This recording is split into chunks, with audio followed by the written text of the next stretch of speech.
up, dudes? It's Gaz, and welcome back to another Warframe video. So today we're doing a big PSA on Protea and how to make her as tanky as possible. I'm seeing a lot of bad advice going around out there about auger mods and brief respite on Protea, and just a heads up, those mods make her a lot worse. And it's not a bug, it's just a gameplay mechanic. So we'll be going over how to get the most out of Protea's shield nades, and also a high level, like level 10,000 Void Cascade Steel Path Protea build I used for about a 5-hour Void Cascade run and didn't die once. So before we get into it, make sure to sub this channel. We do daily Warframe video uploads. Also going to be live on stream tonight, doing some more, hanging out, build testing, and the like. So we got a ton of stuff to go over today, as this is a full loadout guide for Protea for these high level missions.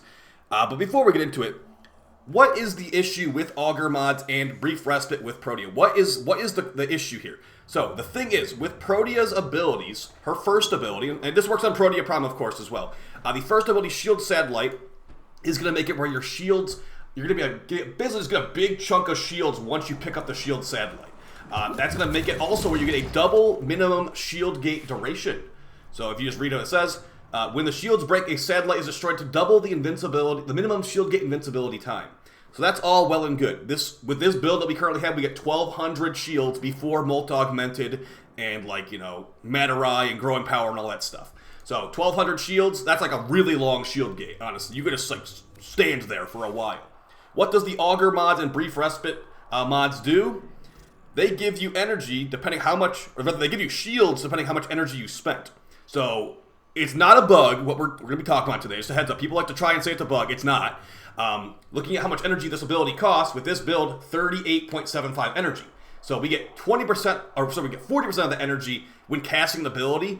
That little bit of shields we get overrides the shield gate of the satellite being broken. That's just how it works, because you can't have two shield gates going at the same time. It's one or the other. So you getting any auger or brief respite mods will override the big shield gate you get from her nades. So let's go ahead and show how my build works, and then we'll show how it works if I was to replace a mod with brief respite, or auger message for that matter. So here we are, just throwing down the nades, no brief respite, nothing like that.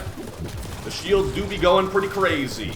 So yeah, this does work at level 10,000, and of course this is shield gating, not shield tanking. I guess it is shield tanking level. We are taking some damage before we, keep recasting this. So yes, this will work at extremely high levels, and of course you do have time to cast your fire turrets and your slash nades or whatever you feel like. You just keep rethrowing the shield nades if you want to.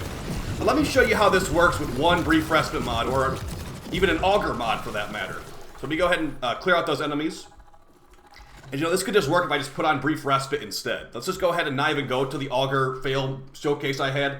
Let's go and just show it with brief respite. This will be the same if you had any auger mods on your build, okay? This will be the similar thing right here. So we will get over shields depending how much energy we spend, or we'll get shields unless we don't have over shields active. So let's go ahead and throw out the nades now, and you will see it's going to be basically an instant death, sadly. So anyone that's trying to tell you a build guide with brief respite or any auger mods on it just doesn't know what they're doing. So did I do anything wrong there? I don't think so. Let's go ahead and try it one more time. I will show you exactly why this is happening too. Alright, same exact thing, throw out the shield nades. If we can quick enough, I'll do it as quickly as possible here. We're invincible for quite a while. Shield nades dead. It's not a bug. We're getting a tiny, tiny, tiny amount of shields by casting these nades because it has energy cost, and the brief respite mod does that.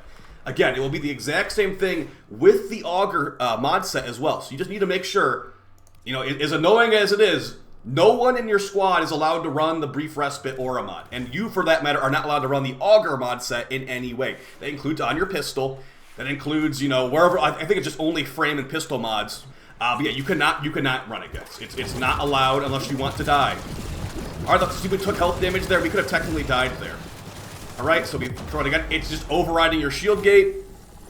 And at really high levels, any amount of that health, we would have died instantly with the health damage being taken there. So let's go over my Void Cascade Protea guide, or rather Protea build. And yeah, hopefully you never put an auger mod or a brief respite mod on Protea again after that little showcase right there. Alright, so we got Nourish on Protea, and this is going to be pretty much a zombie Protea build. We're combining the Nourish Energy Multiplier with Energy Nexus and Archon Stretch to get basically infinite shield nades. With how much energy regen we have, the clip at the beginning of the video is pretty much how this always goes. You can face tank through the pain and throw out shield nades near infinitely with this combination. I'm going to go ahead and re-equip Diriga as well for some more shield help, which we don't really need, but Diriga is good. So with Diriga, we've got the mod called, not Vacuum, the mod called Guardian. Boost the owner's shields by 100% when they run out. Now, this, you could view this as a bad thing, actually, as this will override our shield gate from the shield nades. But thankfully, it's 100% of our shields, not like 40% of our energy casts, like with Brief Respite mods and Augur mods. So with our shields, we have a 1.7 shield gate. So when we're not in the shield gate satellite mode, our Guardian will, or rather our Sentinel will use the Guardian mod to give us a 1.7 second shield gate. So we're just constantly shield regenning, basically. Now, as far as the rest of the build, since we've got Nourish, we have Viral on all of our weapons. We can use corrosive stack increased in green shards to make it where we can fully armor strip enemies with corrosive procs. Very good when you're using things like her heat turrets, or if you're using a weapon with Viral on it. Like, since we have Nourish, we'll have Viral in our weapons too, and Viral is good against unarmored enemies. So the main thing I changed from my previous Protea video is just to put these on here for high-level missions. If you're not planning to do a level 10,000 Void Cascade, just put the duration shards on there, whatever I had in there before. Power strength duration, same difference basically. But as far as the rest of it, we got Prime Sure-Footed because you don't want to get knocked over. Rolling Guard because she might be able to constantly shield tank like crazy, but she has no status immunity, so you can Rolling Guard to get slash procs off of you, fire procs off of you, and the like. A ton of power strength on to make a Precision Intensify, which means our Nourish is getting a bunch of extra power strength, and Blind Rage and Transient Fortitude giving us even more power strength on our. We need a lot of power strength on Nourish to get the energy multiplier up. Because reminder too, her passive does give you 100% extra power strength after you cast a couple abilities. That will be tons of. It's like, I think it's like 4.5 energy multiplier or something like that when everything's said and done, and that's like basically enough to constantly spam our 38 energy shield nades through the shield gate. So really crazy stuff there. Prime Continuity because we have negative duration from Transient Fortitude, and recasting Nourish all the time is pretty annoying. So we have pretty low duration, to be fair, but yeah. Pretty necessary, I'd say. And Prime Flow. Now, you could probably take this off, actually, if you want to take off Prime Flow, because all we need to do, really, is just regen our energy, and the most expensive ability has 116 energy from Dispensary. So, you know, if you took that off, you'd have, like, what, like 250 energy? Yeah, 250 energy. So you wouldn't be able to, like, really constantly spam your fire turrets, but at really high levels, the fire turrets are more there for a distraction. But I will be making another Protea build soon with heat turrets killing level 10,000, so keep an eye out for that in the future, but right now this is the zombie Protea build. And as far as our Arcanes, we got Molt Augmented for more power strength and Arcane Rage to buff our Boar Prime for more damage. Now, as far as the other things we got here, we got the Diriga. Now, these are I'm going to show the important parts of this build first, then we can go over the rest of it. So, Arc Coil, shocking nearby enemies, giving you that Archon Stretch proc to get energy regen per second. Very nice. Synth Deconstruct, nearby enemies that have been shocked by Diriga will have a chance to drop health orbs, and since we got a purple Equilibrium shard on our Protea, easy orbs, easy extra energy, easy whatever. It's just good. It's just good, basically. And it will also auto-reload our weapons while they're holstered, which is kind of nice. Tenacious Bond to give us increased critical damage on our Boar Prime, which is nice. Manifold Bonds, this thing can constantly be shocking enemies and putting a bunch of procs on them. Momentous Bond, in case it somehow dies, it will come back from the dead very quickly if you kill one Eximus. And also get some bonus elemental damage. Prime Regen, again, if it dies, it will come back very quickly. Prime Animal Instinct to see where that loot is. I don't want to lose that Endo on the ground. Very important to pick up that Endo. You could technically replace this with another Bond mod, like Reinforced Bond for more fire rate. Or like whatever you feel like is the thing you want to run. Even Astral Bond for Void Cascade can work. Restorative Bond will make it whenever the companion is dead. It will regen from the dead faster by picking up a health orb. Definitely, this is one that you could definitely replace. So you can put on Reinforced Bond for fire rate, because the companion's going to have a lot of shields from your shield nades, and that will give you fire rate on your frame. But I just want to have Restorative Bond, because if this thing is dead, I'm pretty annoyed by it, so there's going to be so many health orbs, it should not be dead for very long at all. And that can pick up that loot that you have marked on the map with the Prime Animal Instinct. As far as the Sentinel weapon, this is going to be one of the best options right here. It's going to be the Prime Laser Rifle. Now, I was showing Shivering Contagion on previous videos. We have literally no cold damage at all in the entire loadout, so you can go full Vigilante stat stick here with Vigilante Armament and Vigilante Fervor. We are buffing our Boar Prime's damage through crit increasing tiers which is kind of nice. Now, as far as the rest of this, if you want to use this weapon with Tenacious Bond, you must have a critical chance Riven, because there's only one critical chance mod you can equip on this thing besides Riven. So, unfortunately, that's how it has to be, because you want to get over 50% critical chance with this weapon. Now, besides that, just put on whatever procs you feel like. I got Radiation, and I think Radiation Viral Heat. Yeah, Radiation Viral Heat, and IPS. So it's going to have like over an entire row of procs when it shocks nearby enemies. As far as our DPS weapons, we got the Boar Prime. I just used the Boar Prime because I used the Bursten too much. I did another mission afterwards with the Bursten, and the Bursten is better, but the Boar Prime's really good too. We got the Incarnons of Refined Bane, Ready Retaliation, and Critical Parallel. I will have a new video in the future using the Status Chance Incarnon, because this gets crazy Status Chance with that Incarnon. But right now, this is just a maximum crit one right now, just for killing Thrax really quickly. As far as the build, since we are using Nourish, we can mod for Corrosive and have Corrosive and Viral, and technically Corrosive Viral Heat on the Incarnon form. We also got Shotgun Vendetta. I just like Shotgun Vendetta. I think Deadhead might be technically more damage. Yeah, but Lock and Load, so it will auto-reload while holstered. Primed, Cleanse, Corrupted, because now that we have these new Void Cascade Fissures, the Thrax will get corrupted, and now Bane mods can work on Thrax, because they'll be corrupted Thrax.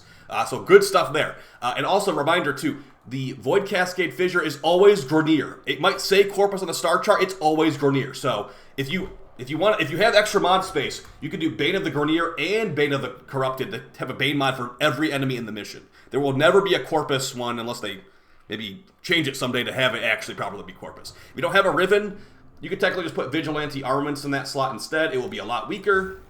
Like we're talking like a third of the multi-shot. But that's the thing with Riven. They can be pretty good. That's why people actually chase after them. Now, as far as my procer weapon, I've got the Kompressa. Now, why do I have the Kompressa? Because it's one of the best. It's got built-in Viral. And now we are running Nourish technically, but if you weren't running Nourish, you can have Viral and Corrosive with no Nourish and no like Serum Venom dose. So we got Radiation, Viral, Corrosive. If you don't want to run Prime Fulmination, I like Prime Fulmination personally. You can put on another proc there, so you can put like a Heat mod for like Radiation, Viral, Corrosive, Heat, but I like Fulmination. You can put Cold on there too for increased critical damage. A Riven with multi-shot's gonna be really helpful for getting tons of bubbles. Now, if you want to armor strip an enemy with this, it's one bubble, like basically one ammo, to fully armor strip an enemy with 14 procs. As far as the rest of the stuff here, I have Galvanized Shot, because sometimes when you get kills, it can do some pretty good damage. But technically, you could get like 3% more status chance by running Sure Shot non-galvanized. And we've also got Amalgam Barrel Diffusion to make you dodging around and backflipping faster as Protea. The melee is not used here at all. It's just the Praetos for movement speed, sprint speed, slide, and parkour velocity, making you jump around even faster. Matarai Focus Tree to get big damage buffs on Thrax. So there's that Amalgam Barrel Diffusion dodge. Very nice. Lets you get that rolling guard even quicker. Now, as far as the gameplay, let's get some Steel Path gameplay on the screen, because this was like a long Void Cascade. It really was. And as far as, is Protea good in Void Cascade? Yeah, she actually is. The main reason she is good, at least in my experience, is how tanky she is. It's nearly impossible to die as long as you don't run Brief Respite mods or Augur mods. Yeah, those mods, again, it's not a glitch. I know some people want to say it's a glitch so they can try to save face, like, oh, DE needs to fix this glitch with Augur Respite and Brief whatever. It's not a glitch. It's just how shield gating works in this game. You have a long shield gate from the shield nade. You cast an Augur mod, or rather you cast ability with an Augur mod. You get a little bit of shields. That's going to be a new shield right there. There's no reason that it should be giving you the long shield gate if you have like 20 shields. The way shield gating in this game works, you haven't played in a while, shield gating scales how much shields you have. So, and that was not always the case, by the way. That's why the Decaying Dragon Key is no longer worth equipping, and that's why, catalyzing shields exists. The shield gating in this game scales from like the lowest of the low at like, 40 shields for like a 0.25 shield gate or 0.33 shield gate to like the longest you can get is like 2.5 seconds. And that's pretty much how it goes. So saying it's a glitch is just wrong. Yeah, if you don't run those, you'll be able to not die at all in a long mission. And as far as Protea's damage at this level, our damage is mostly coming from our weapons at this point, but again, I'm going to have a new video in the future going over really high-level Protea with her abilities using damage through some interesting mechanics. Of course, you would still want to armor strip those guys at this level because they have just so much armor until maybe the Jade Shadows update where they're going to rebalance armor. For right now, you're going to want to armor strip them no matter what. And I am going to... The video in the future will definitely be using Roar. I would not recommend bringing Buck and the, like... The shield, or not the shield, the fire spreading build for this because I just feel like Buck would just die a lot, honestly. Buck would be dead. And the Diriga is just, it's right behind us. It's always there to pick up shield nades. As you can see, shield nade there, easy mode. It's just pretty straightforward if you get used to the gameplay stuff. She's not as lazy as Revenant, that's for sure. And also, you know, she is a pretty good support, I'd say. She's a good support. You can give your teammates shield nades. Since you have to tell everyone in your team to take off brief respite, they might be a little bit annoyed with you. So make sure to throw out plenty of shield nades for your teammates to get that big shield getting duration. Since they're not allowed to run brief respite anymore. They can run auger mods, but yeah, you cannot run auger mods. Auger mods are only for you, brief respite for the whole team. So that's why it's an aura mod versus a set bonus mod. But yeah, guys, hope this video was helpful to you. I see people claiming that they're Protea mains making build videos with multiple auger mods on it. There's no excuse for that if you actually know what you're doing. And you might say, well, they're not meant for level 10,000. These builds are not meant for level 10,000s. Even on base steel path, you will notice that worse shield gate with auger mods. Okay, so I'll see you guys in the next one. Hopefully you find it fun and helpful. And yeah, appreciate all the support. Take it easy, guys. Peace.